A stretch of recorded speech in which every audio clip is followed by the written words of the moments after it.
Good evening, everyone. I know this is hard to believe, but we're hitting the second half of the high school football season. Nights are a little cooler, games a little tougher, and the scores a little tighter. Speaking of scores, they're at the bottom of the page, courtesy of Meyer. Let's watch some football tonight.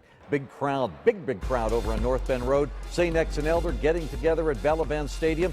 Panthers punch it in early in the game. Chris Schroer from 3 yards out. That quieted the crowd a little bit. The Panthers defense, though, helped that to happen even more. It came to play. Kyle Orloff makes St. Xavier receiver Peter Garvin pay when he came across the middle. Elder had a 10-3 lead at the halftime. The Bombers struck back at the start of the second half. First play from scrimmage, Ben Glines goes straight up the middle. He's going 78 yards. That ties the game at 10. But on the ensuing drive, Elder quarterback Peyton Ramsey lofts the ball 42 yards to Austin Cipriani. That's a touchdown for Elder. And just how did that happen?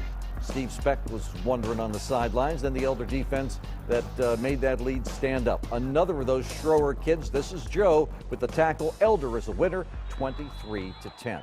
Our Scott Kaiser made the trip to the east side. I told him to look for spirit. He found the Anderson cheerleaders. The Redskins went up against the Loveland Tigers, and this wasn't an easy assignment. Tigers can run with the ball. That usually means Nate Schlegel. There's Nate busting through and falling into the end zone. 7-0 Loveland. Tigers like the pass. Redskins favor the run. Kevin Rogers goes up top for Anderson and finds Connor Wielden, who had absolutely nobody covering him. He goes 46 yards untouched.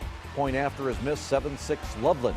Did we mention Loveland can run with the ball? They do it again to get in the lead. This one from 6 yards out. Loveland goes on to win. Tigers are now 6-0. The Coleraine Cardinals got their best tussle of the season so far. Coleraine fell behind in the second half, but rallied back to beat Princeton tonight, 56-38. Who are we going to show you next? How about the Owls of Mount Healthy up against undefeated Ross? That didn't bother Mount Healthy in the least. Tyree Elliott finished the Owls' first drive of the night with his 8-yard keeper. 7-0 for the Owls. And Ross came up with a field goal off a turnover, but that didn't deter Mount Healthy. They marched back down the field. Quarterback David Montgomery took it around the left side. Nobody laid a hand on him. 14-3 for Mount Healthy. Another turnover got Mount Healthy the ball again. David Montgomery pitched it to Elliott.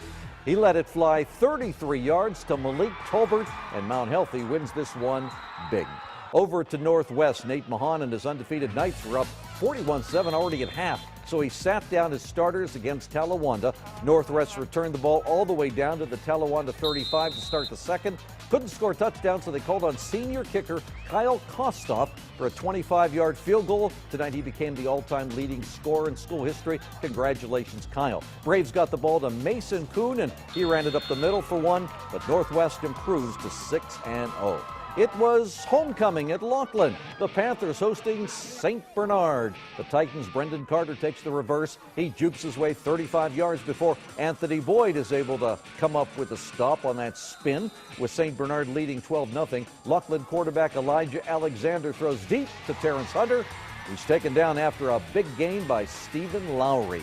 Devin Coulter then takes the handoff, and he's going to race 22 yards to finish this drive. That puts St. Bernard up 12-7, but Loveland wins it 33-29. Let's go to Northern Kentucky. That's where Highlands rolled over Harrison County tonight, 77-0. Drew Hewliston of Highlands with 4 touchdown passes, and that was less than a half. Let's stay in Northern Kentucky. Simon Kenton open to go 7-0. Their visit to Campbell County.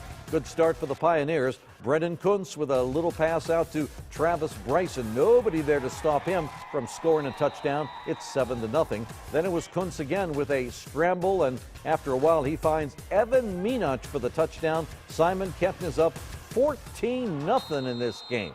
Okay, that means cheerleaders, give me 14. That's good for you. There was more to come. Play action. It's Kuntz to a wide open Grant Vercheek, and the Pioneers are quickly ahead by 3 touchdowns. Campbell finally got on the board when Avery Wood carries it in, but Simon Kent wins this one by 20 points. Philip Lee then went to see a battle of cats and dogs, actually Bellevue Tigers and Holmes Bulldogs.